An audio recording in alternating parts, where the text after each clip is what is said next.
Hello. देखिए, मैं दमेश फिर आपके पास आ गया एक नई वीडियो लेकर के। तो आज के वीडियो में मैं यही कहूँगा कि आप सक्रिय रहिए, क्रियाशील रहिए, बी मोटिवेटेड। तो अक्सर होता ये है कि जब हम कोई मोटिवेशनल स्पीच सुनते हैं या हम जब ये देखते हैं कि ये व्यक्ति जो कह रहा बिल्कुल सही कह रहा है, अगर हम इसके कहने पर चलें तो हमारी सफलता और सक्रियता बिल्कुल निश्चित है। मगर हॉल से बाहर आते ही या एक दो दिन गुजर जाने के बाद में आप फिर अपने कंफर्ट जोन में चले जाते हो। ठीक वही पहले जैसा ही काम करना, वैसे ही आना और जाना। आपका दिमाग आंदोलित नहीं रहता है। क्यों नहीं रहता? क्योंकि आपका मन आंदोलित नहीं रहता। अपने मन को हमेशा सक्रिय रखिए। अपने मन में हमेशा ये बात रखिए कि मुझे सक्रिय रहना है, मुझे क्रियाशील रहना है। और ये बात जब आपके मन में चलती रहेगी वो एक पावर जनरेट करेगी और आप अपने पेशे में सफलता की सीढ़ियाँ चढ़ते जाओगे। तो हर वक्त नए आइडिया आपको सोचने हैं। ये नए आइडिया कोई आपको देने नहीं आएगा, ये आपको खुद जनरेट करने हैं। क्योंकि पेशा आपका है, उसकी कार्य पद्धति आप जानते हैं, उसके उतार चढ़ाव आपको मालूम है। तो आइडिया भी आप ही बनाओगे, कोई दूसरा आपको बना कर नहीं देगा। तो आप एक्चुअल में क्या है ना कि हम जब किसी मोटिवेशन की स्पीच सुन के बाहर आते हैं ना, तो हम फिर अपने कंफर्ट जोन में चले जाते हैं। क्यों चले जाते हैं? कैसे चले जाते हैं? ठीक वैसे ही जैसे इंसान जब शमशान घाट में जाता है ना, तो उसमें एक वैराग्य जन्मता है। अरे ये दुनिया कुछ नहीं है, आनी जानी है, कुछ नहीं है, क्या रखा है। लेकिन जैसे ही शमशान घाट से बाहर आता है, फिर दुनियादारी की बातें शुरू हो जाती हैं और फिर आदमी अपने उसी ढर्रे पर चल निकलता है। तो मैं ये नहीं कहता कि आपको उस वैराग्य को कायम रखना चाहिए, मगर आपको जो मोटिवेटर ने सिखाया है उस सीख पर और अपने मन पर काम करना चाहिए कि मुझे सक्रिय रहना है और अपने आइडियाज़ को इम्प्लीमेंट करना है। और आप उसका इफ़ेक्ट देखो कि आपने जो नए आइडिया बनाए थे उन्हें जब आपने कार्य रूप में परिणत किया, उसका क्या इफ़ेक्ट हुआ। और उसमें आप ऐसा करो कि आप उसमें ये देखो कि आप कितना सफल हुए इस आइडिया को इम्प्लीमेंट करके। चाहे वो 1% ही क्यों ना हो, अगर वो आपको आगे बढ़ा रहा है आपका आइडिया, तो आप ऐसे नित नए आइडिया बनाते रहो और उसे इम्प्लीमेंट करते रहो। और रोज़ की आपकी 1% की बढ़त आपको साल में कहाँ तक ले जाएगी, आप खुद सोचो।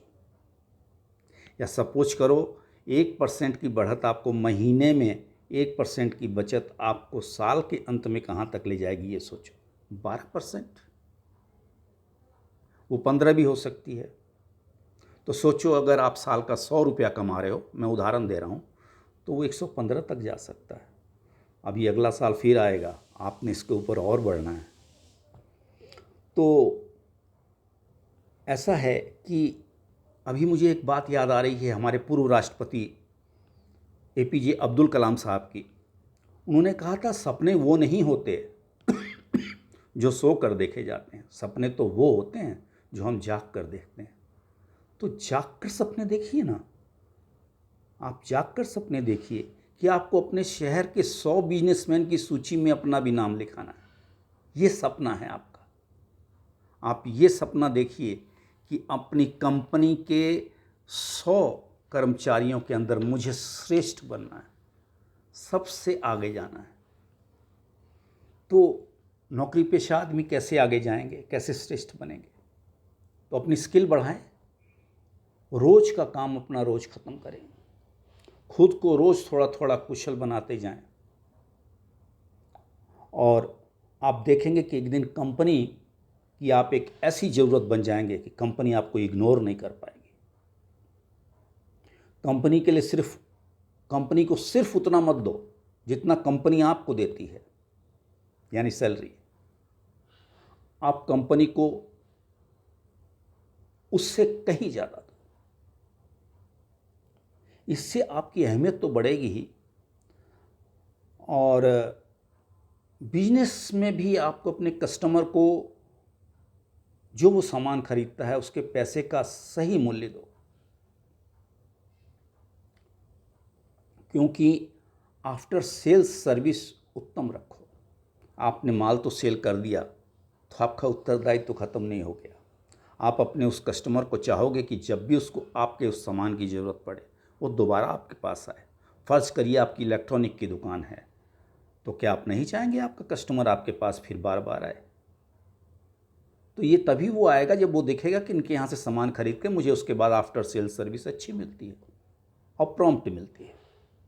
देखिए, विज्ञापन सब कोई कर लेते हैं, और विज्ञापन करने से कुछ नहीं होता, या ये कहिए कि आर्जी तौर पर, मेरा मतलब कि टेम्परेरी तौर पर आपकी सेल में इजाफा ज़रूर हो जाता होगा, मगर असलियत में तो आपका प्रोडक्ट और आपका काम बोलता है। क्योंकि जब आपका कस्टमर आपसे सब संतुष्ट होगा तभी वो लौट के आएगा। तो मूल बात ये है कि खुद को मोटिवेट रखिए, रोज़ अपने को और बेहतर बनाते जाइए, क्योंकि स्कोप बहुत है खुद को बेहतर बनाने का, इसकी कोई सीमा नहीं है। अपने क्षेत्र में बेहतर से बेहतर बनते जाइए, सफलता आपके कदम चूमेगी, ये निश्चित है। और आपके इसी शुभकामनाओं, मेरी अपनी इन शुभकामनाओं के साथ मैं आपसे विदा लेता हूँ। सिर्फ एक आशा रखता हूँ कि आप मेरे चैनल को सब्सक्राइब करें और लाइक करें, हो सके तो अपने ग्रुप में शेयर भी कर दें। Thank you very much. फिर मिलते हैं।